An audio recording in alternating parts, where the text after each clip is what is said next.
Today's video is going to be a whoopie pie recipe. We're going to decorate them to look like the Little Mermaid's seashells. They're going to be purple and they're going to be filled with buttercream. All the details and the recipes you're going to need will be in the description box down below. Now let's get started on this recipe.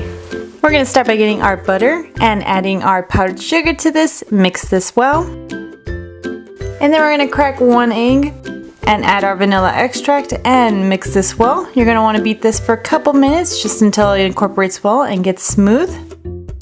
And then with the spatula, don't forget to wipe the sides down, and then once you scrape your bowl, add your flour and baking powder and mix this well together.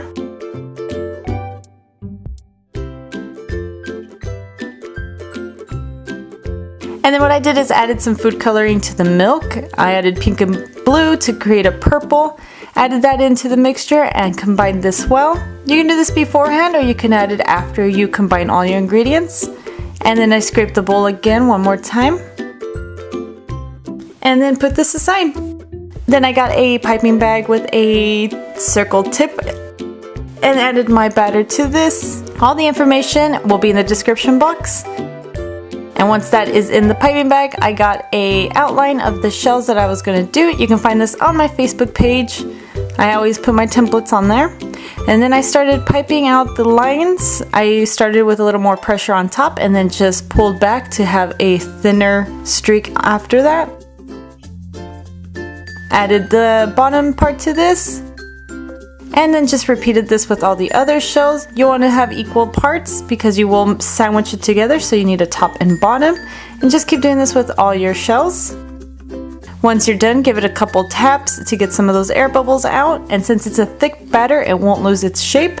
Bake it at 350 degrees for about 12 minutes or until you notice them dry and they bounce back when you touch them. Once they've completely cooled, they should come off the sheet pan pretty easily. So then just remove them from the pan and then let them cool completely on a rack.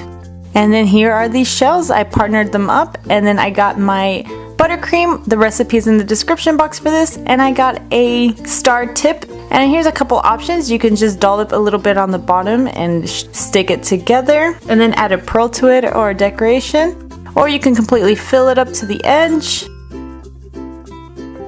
and then put the top on that. And finally, for an inside decoration, you can create a shell design and then put the top on that. And you can see how that decoration looks in there. And just keep doing this with all your whoopie pies. Here's a final shot of those whoopie pies. And that's how you make these Little Mermaid seashell whoopie pies. I hope you enjoyed the recipe. If you did, give it a thumbs up. If you want to suggest something else, put it in the comments down below. If you want to see pictures of these whoopie pies and everything I make, I do post on Tumblr, Twitter, Instagram, and Facebook, and all those links are in the description box down below as well. If you make any of my recipes, go ahead and tag me in your pictures. I love seeing when you guys recreate what I do. And until next time, stay sweet.